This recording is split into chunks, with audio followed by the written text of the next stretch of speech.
I'm sorry about this, guys. Straight ahead of us, you've got the needle-looking thing. That's Cenotaph. That's for the Boer War. The Boer War was 1899-1902. That was erected in 1904. It stands about 20 foot tall, made of pink granite. But it's where the old chopping block used to be, where you get your noggin chopped off.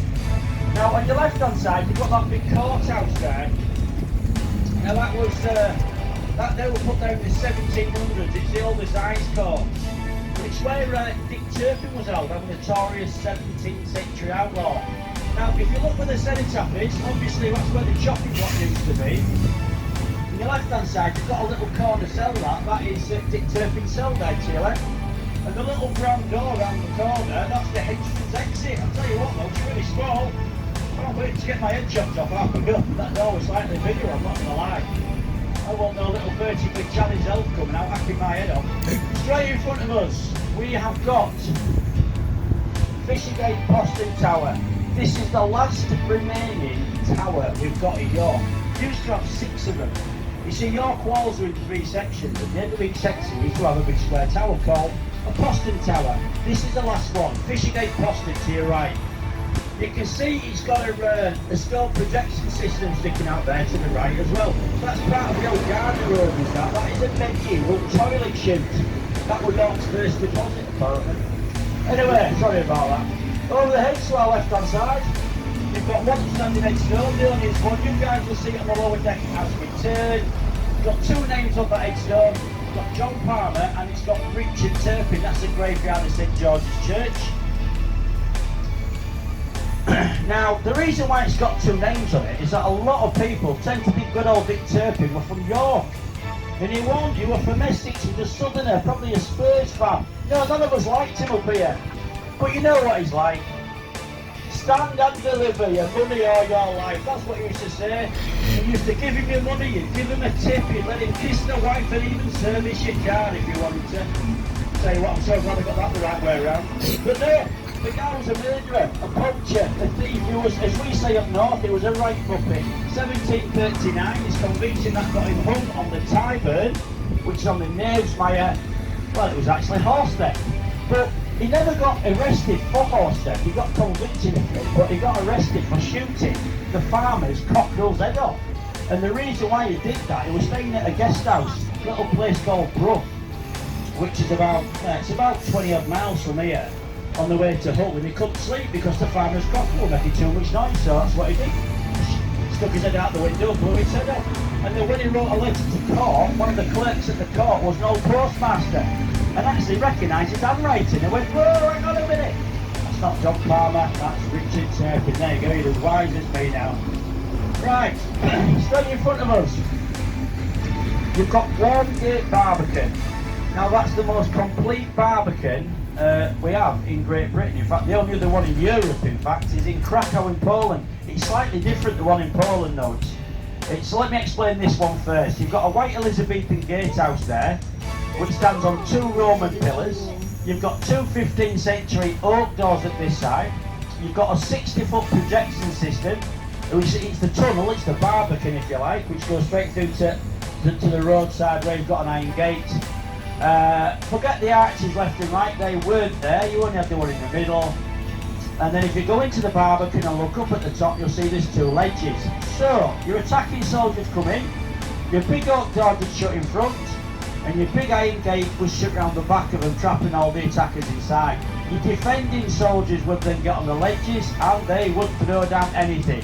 Arrows, spears, bricks, rubble, even them big grey TVs you can never get rid of. Everything would be thrown down on top of them, including boiling hot liquid. Now you might be thinking, I know what that is, Keith lad, they don't have to tell me, that's going to be oil or tar. No, it was pee would be thrown down into the gaping wounds, and that's where you get your saying from, rubbing salt into all wounds. There you go. As we turn right, have a look in there. Imagine being trapped in there. Could be worse. White Hart Lake. Oh, mind that doesn't exist anymore, does it, I suppose? On your right hand side, back to the walls again. These walls were the last to be built and also the smallest around the city because it was surrounded by the King's Fish Pool around here, that big man-made defence of the city, filled with rotten animals and human waste, like a motor of dyke if you like. Straight in front of us, where you see the big Barbican Centre there, that is the Barbican Centre, it's named after the Barbican back there. That's where you get your UK snooker championships and your concerts and events and stuff, that's where they're held. But in 1827, we used to have big cattle sheds up there, because this was the main place for cattle traders of the north in 1827. And to the right hand side, all them rounds of earth to the right, you will look back. You have little cattle pens up there, again, because this was it lasted to 1976 in the cattle market, up to a little place called Burton, about 5 miles east of York. Now on your right hand side, coming up, you've got York's smallest medieval bar, that is Bishopgate Bar that. Now that was attacked during the Yorkshire Peasants' Revolt in 1489 against Henry VII at the time. It's where they killed the other Northwood actually, when they did that, they did it down in the rebel. I wonder who's having a sword there.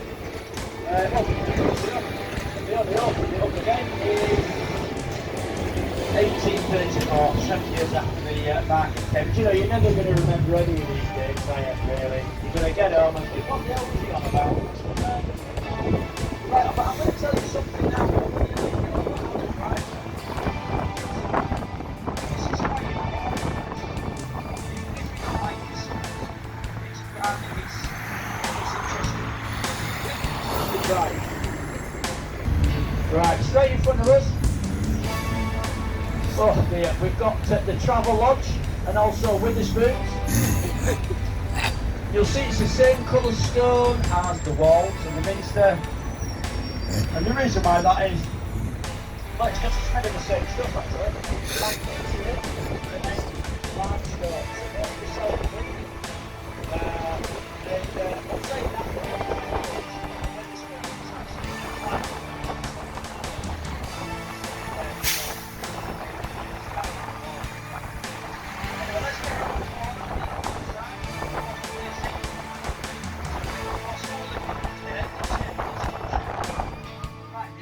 That's York's Mudfire, is that?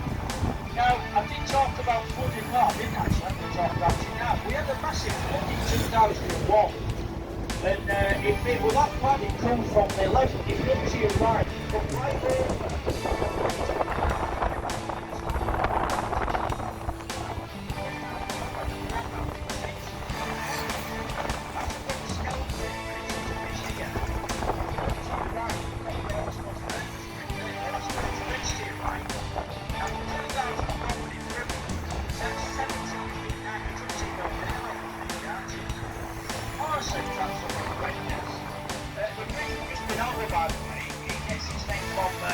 With Queen's Street and Steelmaker. It used to open that last opened in 1975. Anyway, to the right hand side over there was, that's where Bale Hill was. That was the site of Villa 1 and 2 Norman Castles where they've been changed. So from this castle all the way to Villa 1 from this tower. It never been upgraded like the tower did. Sorry, the tower did in Street Timber. And timber rocks. So just rotting away. We couldn't find anybody to make it up for it. It's not too bad again. That street in front of me to left now as a driving, that's Bishop Ford Road is that. That was voted the best little street in Britain by Times magazine. Now the houses around us are pretty modern compared to what we've seen before. They're not gas, or 1644, it's enormous surrounded by 30,000 parliamentarians. Three blocks, and it was not the royalists who made the decision to model walls.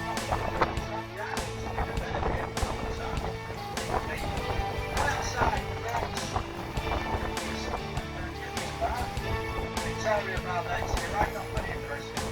In fact, Queen Victoria was asked to open that bar and she did wide. Now, you can't play the 3 holes in a row, it's not very attractive. We're going to build it though, 18 minutes late. We did find the remains of the previous one.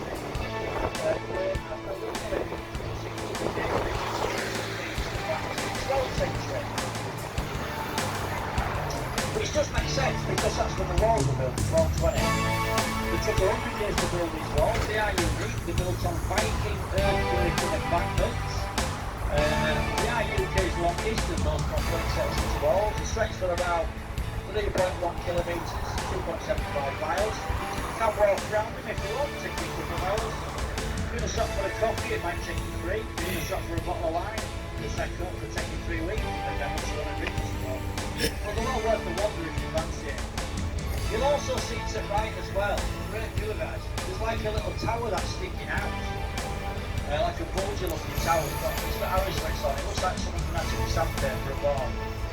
Called Integral Towers, York had 44, there's only 34 remaining, and the reason why they were there was the shouting. So if the city gets attacked, they need to be reinforcements. Looks like the fire was shout the towers together. Just they don't know about both anyway. Now, as you look ahead, above the buildings to the right, you have got York's most famous bar, I think, Micklegate Bar. It's famous for a few things as well. Obviously, it's got 3 names, Micklegate, Traities Gate and Royal Entrance. But Micklegate was famous for its own pub run. You know, you go to different places, you go like, I mean, my son goes to Otley Run and he gets straight up in Oslo. Well, that's York's answer, Micklegate, but so many pubs you can go before you fall over the wall, doesn't it? Now, the 3 proper names, it's got Micklegate, which gets its name from the Viking word Mickle, which means great street. It also has its name Traities Gate, all the nasty people in the city. Heads have been chopped off, they'll be boiled, rolled in tar and stuck on a wooden spine at the beginning of the city, just to warn others off on the hard city. Also gets its name Royal Entrance. Every monarch that has visited the city since the 12th century have to first get permission off the Lord Mayor, and then rock up, touch the ceremonial sword, which means to bring no harm to the city. Now the last monarch to come was King Charles. He came in 22. Queen Elizabeth, she was here all the time, we can reverse like a stalker. Now, the only 2 monarchs that freely didn't come through the gateway on purpose, one of them was Queen Victoria, she came by train. The original railway station was actually established in 2 hours at the time. So technically, she was already in the city. The other one, with all the NBA, he came the first time, he was alright, sit down, have a drink, but tell you, not a problem, mate. But the next time he came, he's fallen out with York. York was falling out with him. So after inspecting his troops over in Hull, the cave beers with Walgate Bar entrance unannounced. Now with the Barbican, I don't know how he came unannounced, so he came with 3,000 men. He had slippers on or something. But he came unannounced nonetheless, and everybody waited for him here. So he got the nickname Awkward Nickname. Awkward Nickname. There you go. Now ahead of you to the left-hand side, you've got that building, the last building on your left. Right, traffic light side, got a big overhang at the top, big old Victorian country. Well, that's the Bar Convent. That's the oldest working bar convent in England. That established in 1686. It wasn't the first one was actually down in London, in Hammersmith, 1679. But that's not a working convent now, but this one is. And now it starts with a good ribbon called this one, the T-shirt when the first came in, she was teaching the Catholic faith and to read and write as well. It's actually known as Mother Bennington, the challenge in and really makes them open on a Sunday. Right, steady through those cops, Modern Railway Station, 1877. And it was thought to be, that's in 2052, to be precise, at 5 in the morning. When the roads it was actually the railway station about 13 platforms. But it wasn't the first one. The first one was to the right hand side underneath these arches. Now that station to your right was talked about in 1834, it was built in 1839, and the arches were coming in 1841. It wasn't very practical, that station though, because when the trains came in, they either had to be reversed or turned to get back out of the nightmare. Right, I'm going to drop it off here guys, I really want this spot. I'll give it a heads up though mate, this is the guy who was going to make me get his antenna for weeks after week. Yeah, I don't want to talk to him. Hey, man, you. I think you say this now with this. I've told him.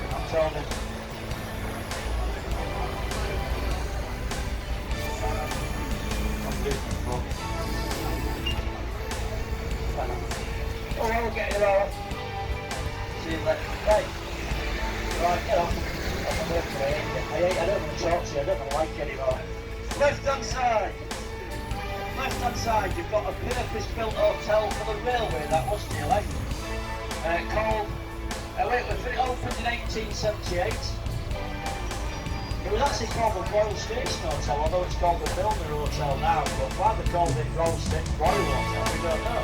There's no roads are on the state there as far as you're aware, so that's a bit of a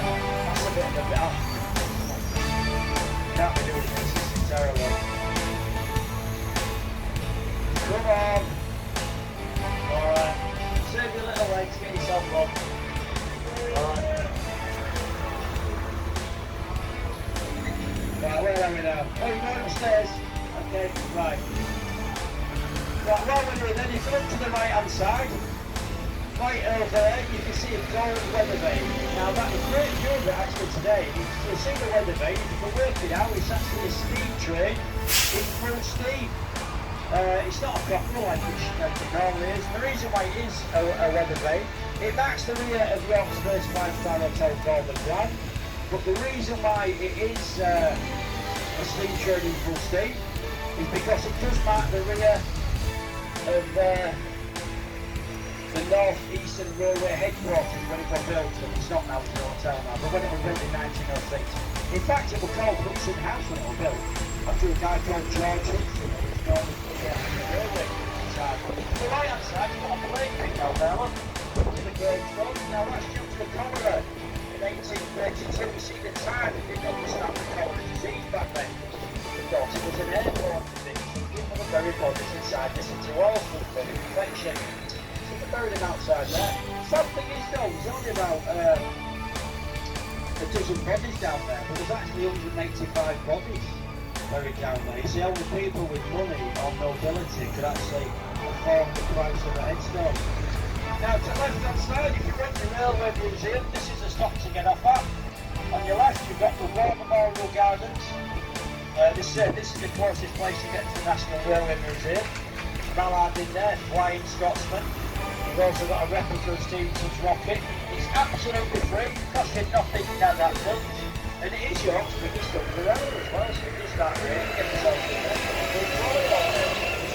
Now on your left hand side, you've got a little punching room tower on this side of the river. It's called Barker Tower. Now it gets its name from the tree bark used for the tanning of leather. But when the leather was first brought in, they were put in barrels of urine, barrels of cream. And it was the children's job at the time to jump up and down on the leather. How to do that? You can't get a man to cut grass without winching, that's proper impressive. Now coming up on your right hand side, you've got a big stone building there. That's the old brew doors, that. The original one was 500 years old, it got bombed in World War II, 1942. It's 2:30 in the morning, 29th of April, if you really want to know.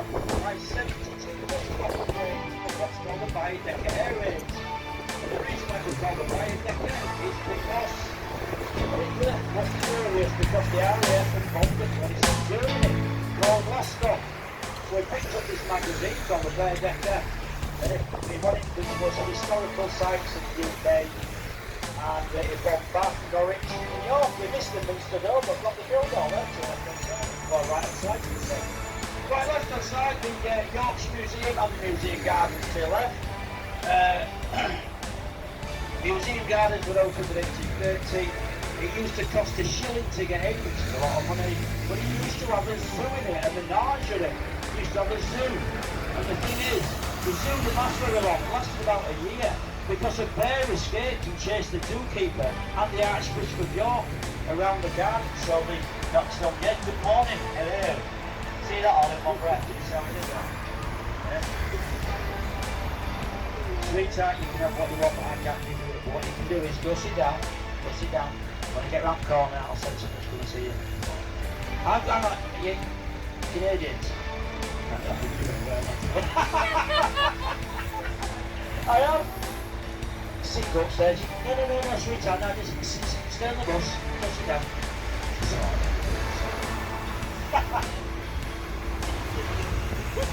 Right, alright, straight in front of us. Straight in front we have Minster, York Minster, full name, Cathedral and Metropolitical Church of St. Peter in York. Wow, what a name that is. Try saying that one we're going to do, I tell you. Now, it was built in 1220. It took 252 years to build that thing. It was finished in 1472. 20 years before America discovered.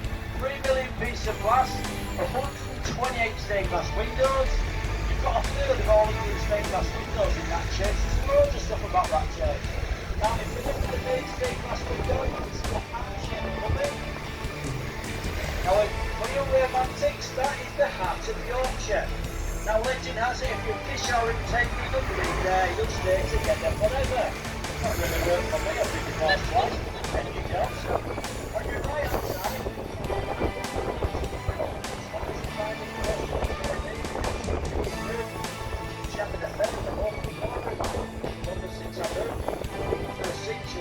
behind the wall to this stage, it doesn't show any berries in the final dress rehearsal. Right, it brings back probably with the shale.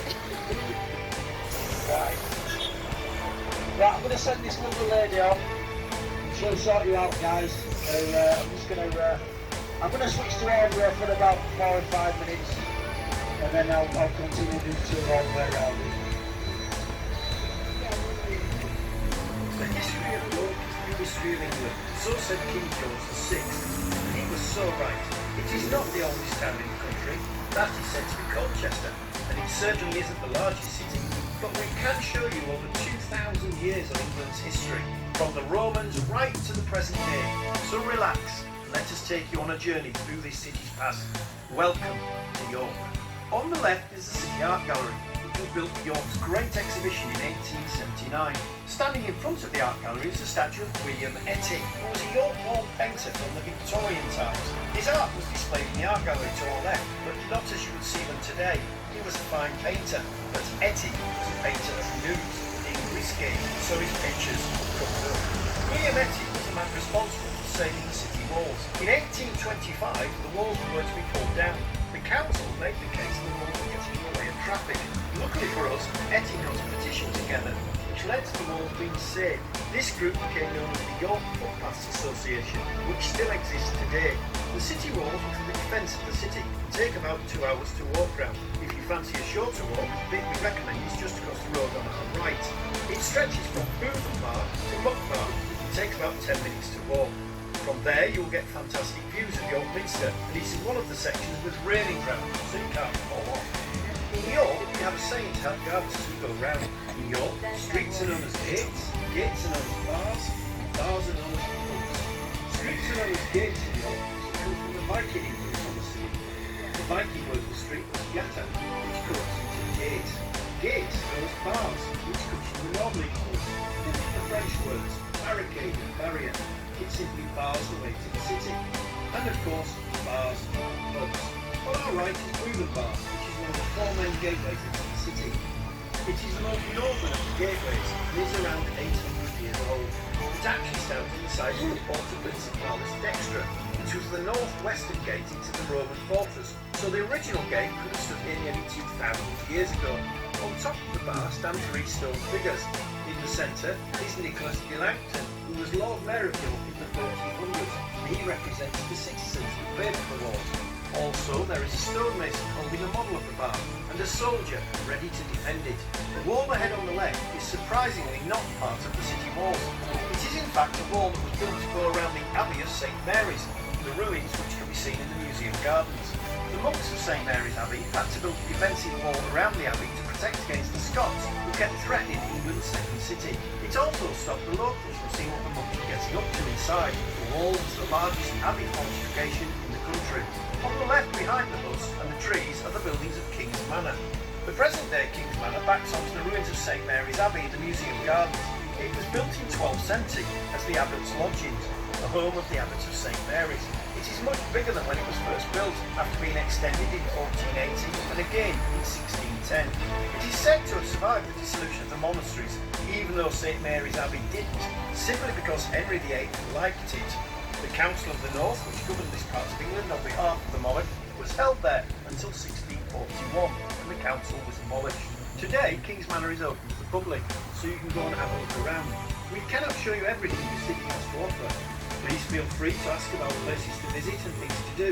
Hopefully, you will have a great time on your visit and realise what a wonderful place this is. For your own safety, please remain seated at all times when the bus is in motion. If you wish to alight at any of the stops in between, please ring the bell in good time.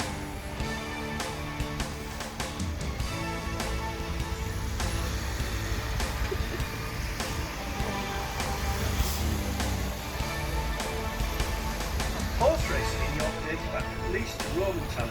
There are records of gatherings in various open spaces around the city, particularly in the Forest of Galtres. The City Corporation is known to have given its support to the sport from 1530, and in 1607, racing is known to have taken place on the frozen River Ouse between Micklegate Tower and Skeldergate Boston.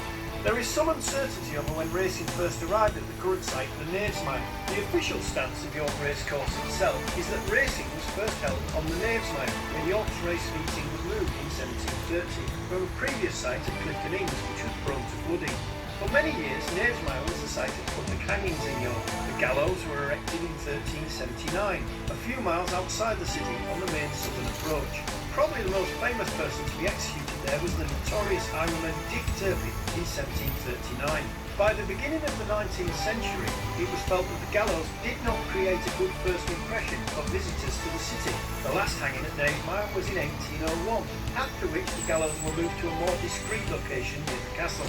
Today the Knavesmire is used for recreation and public events, so not only will you see horse racing, but you can also get to go to music concerts, circuses and fairs.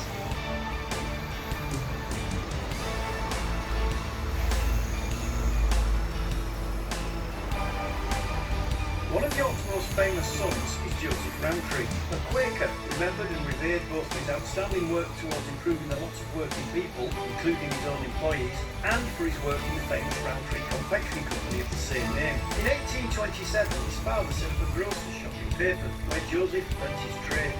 Joseph's younger brother, Henry, knowing that he would never inherit the grocery, went to work as an apprentice to his cousins, the Tuke family, who were dealing in tea, coffee and cocoa. In 1862, Henry Isaac Rowntree acquired the cocoa side of his cousin's business. Henry was not a brilliant businessman and was near bankruptcy when in 1869 his elder brother Joseph was sent to assess its finances and rescue his business. Henry died in 1883 and the business passed to his brother who, in time, expanded the business to the chocolate factory on the northern side of the city, which still exists today.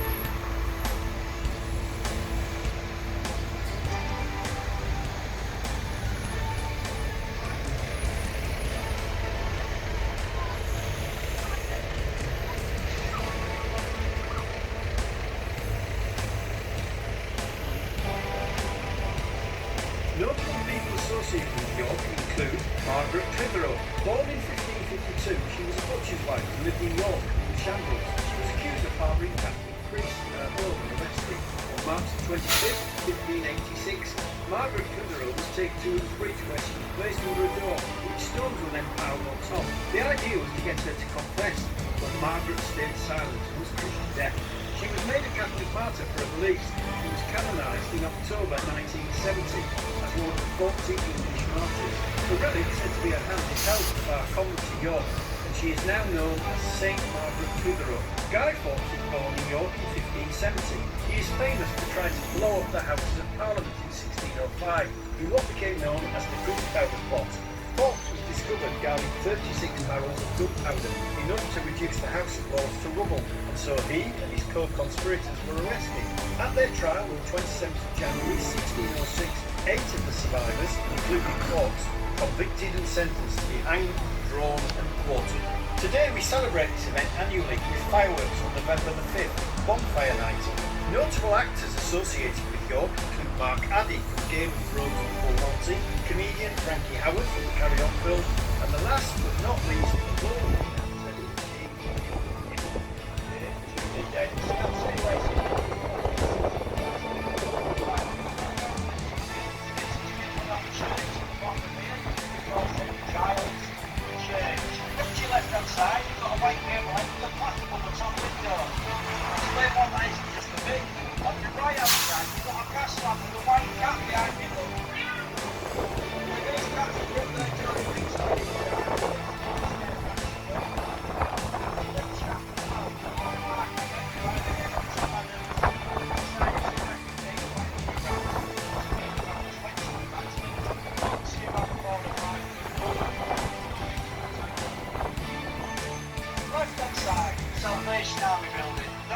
where St Giles Church used to stand, the street's named after. We don't actually know a lot about the church because it was surrounded by all the plague pits at the time, so unearthing all the plague pits back then was sort of not a good idea. Well, that's what they thought anyway, because they thought the plague was an airborne disease.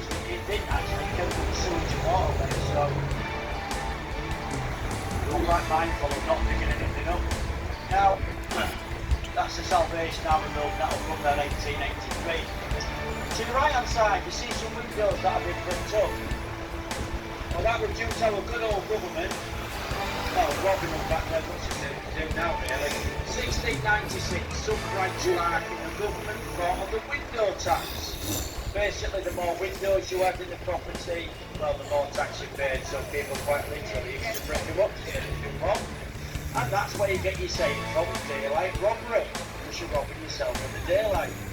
Now, in fact, the window tax lasted from 1696 to 1851. And the reason why they knocked it on dead, or stopped it if you like, is because people were getting poorly. It was like an environmental, whatever it was. Because people were just bricking all the windows up, so they were getting poorly, people getting poorly. So a bit of a health hazard, so they knocked it on dead in it, that's why it's finished. You saw it in France as well, actually, the window tax, and also Amsterdam. That's why you've got a lot of windows in Amsterdam that are really small, really design. Anyway, coming on your right hand side, you've got a corner tower here. Now that's called Robinhood's Tower, that. I don't know why they've called it Robin Hood anything really, just a little green taxi guy, never came to York as far as you're aware. Well, I'll tell you what, on the left hand side, what a lovely old building that is. That is part of St John's University now. Opened in 1841. That was the original part of it, and when it opened though, it weren't a university, it was actually a college. And it only had one student in it when it opened, just one little fella, guy's name, Edward Preston Georgie. And to get entry to the college at the time, you had to provide a letter of docility or moral standing. There you go, totally rules me out, I'd have no open bother to get to that place. Now, it got university status in 2006. Look to your right hand side, all the buildings there. That's York's tallest gateway, is that? That's Front Bar. Now if you see them little stone figures on top, well these little guys are called the Wild Men of the North. The legend has it, when the city gets attacked, these little fellas, I'm going to give you a proper Yorkshire term now. If the city gets attacked, these little fellas will come alive and throw them their boulders right down on top of a noggin. Basically get the boulders, throw them on your head, your barnet, your bonce, whatever you want to call it. Now it is the tallest gateway, 63 feet tall, 19.2 metres, and it also has the only working portcullis in York. You didn't know what a portcullis is, I'll tell them. It's a big iron gate that gets dropped down when the city gets attacked. It was last dropped down in 1953. Not that York got attacked, of course, it was for the Queen's coronation, and it's never been dropped down since. Might be the fact it took them 5 days to get the thing back up, that might have something to do with it. Now the road that now is called updated gets disconnected from the fighting road, that's the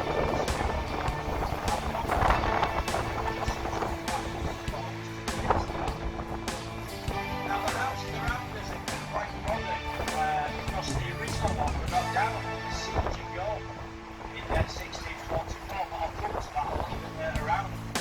On your left hand side you've got some black railings and two old knobs. That's a mock Elizabethan knock garden that. I mean guys done a cracking job of it, I like that sort of thing. Right hand side, Brigadier Gerard. Now the name given to that was the Charles Scott's Great Racehorse with the same name.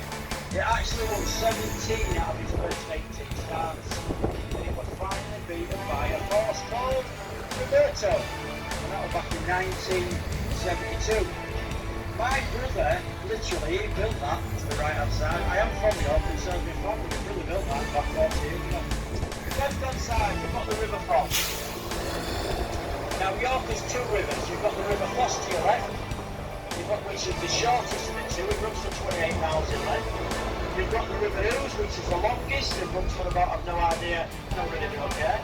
Now, on the side of that bank, it used to have a gas works, which, like I said, the river was really polluted. I mean, if you walk down it, it fell in it, and it probably dissolved and drowned it. I mean, it's not clean it out, though, apparently. Right hand side, that was it, the supermarket, which about a few months ago. But when they built it originally, it was, when they built it in the late 70s, and they found a load of skeletons there. They went to investigate it further. It was found to be the largest Jewish burial site outside of London. It actually dates it back to 1177. So the chief rabbi, he was called in, I want his name by the way, he was called in, consecrated the grounds and left the bodies in peace. This area is actually known as Jubilee, which means Jewish borough or Jewish town. Now, to the right hand side, I don't think you should be able to see it now, you can see the Ware and Kate Solicitors, a building. Now where that is, used to stand a big square tower called the Boston Tower. You see York Wall's with 3 sections, and the end of each section used to stand a big square tower called the Boston Tower. They were used for deliveries and collection with these towers. Gets its name from the French word poster, which means like back door rearrangements, that type of thing. But say they used to have 6 of there's only one left, 5 but it's not down. We will see the last remaining one, which actually drives right by it. I'm going to show you. Now, I'm going to talk about what's on our right hand side. We'll come upstairs.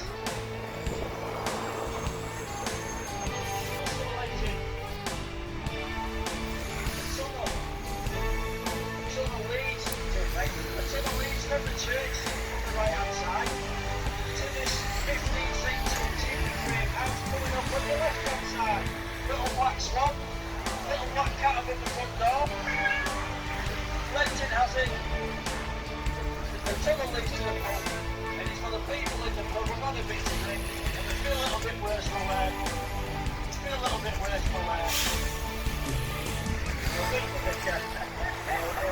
make him feel a little bit better, won't he? I think he's got a fitting, to be honest, to go for a quick pint after that.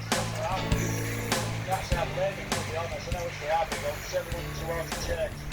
Right, this one is on the store road, city centre shop, chocolate store with merchant adventurers all. The Shambles Street, the butchers, on the right hand side, bought in England's second ugliest building when it was finished. In fact, the ugliest one was down in Portsmouth. Yeah, we're knocking that one down. Right, straight in front of you, you've got the little church hall of St. Crux, that little church of the thing. In front of there, you've got York and England's shortest street. That's actually York Shortest Street, the longest name. But it's actually York and England's shortest street. It's called Whitman again. It's only got 3 properties. 1A and 1.5. It never actually gets to 2. Why did it call it 1, 2, 3? I've not got a Scooby-Doo, but there you go. Now, what you can see, you used to call Water Street. Next street, though, where the little green canopy is straight ahead, that's the Shambles there. And that fella with the silver hair, believe it or not, is my brother. He does the owls, and he's got an owl place, the eagles and stuff, Bird and Prey Centre. If you want to go there, you like your birds of prey, just say you've been on Bushwood Keep, they'll let you have the birds for now. But you've got the Shambles there. Now, it's a street of the butchers. You can even buy a ghost down at the Shambles, you can buy all sorts down there. Now, it was the street of the butchers with all the butchery, with the tobacco shops, all the wood, the guns, and the offal and everything else. Now we have a wooden thrown down in the shadow in the middle of the street. Now, as we go past the Shambles, big deal, see if they'll give us a wave. Now, as we go past the Shambles on our right hand side, there it is, look at that, looks like it's been snowing on his head, look. On your right hand side, have a look up at the top, you'll see the houses nearly touching each other. Well, that's called jettying, is that? Now, back in them days, if someone shouted the words Bardaloo, it actually means watch out for the water. But I tell you what, with 50% chance that someone's going to throw the contents in the toilet. Imagine that. You've got people, you've got blood and guns. So the one place you're not going to go on the first date anyway. And not unless you're going to go on the second one, I should imagine. Now, the couple of reasons why the butcher was out there was that one of the reasons is because the meat would last longer on the shelves outside with the houses needing to owned each other. It was also back then taxed on the basic of properties. So a lot of people used to have a smaller bottom half and a bigger top half. A little bit like looking at Pamela Anderson, I suppose. Right hand side, you've got the old church there. Look, that's All Saints pavement. Have a look up at the top. You'll see it's got a lantern tower up there rather than a spire. You see, it was there to guide travellers over the night time. Because round here, it was surrounded in the 14th century by the forest of gold trees. So it was a bit of a lifesaver, people trying to get home before that thing. Now the front where we've just been over, so left hand side, that's the Coppergate Centre. Now the Coppergate Centre, that's where the old Craven Sweets used to be, if you remember that, but we're not that Coppergate Centre down. So when they're not the Craven Sweet Factory down, we built the Coppergate Centre in the late 70s, early 80s, and they found 40,000 plus artefacts of the Viking settlement. And it totally changed the way archaeologists and historians thought about Viking life back then. And if you want to go see what they found, get yourself to Jorvik Viking Centre, and you can hear, see, sound and the smell what life was like in the days. It's very cool to be there.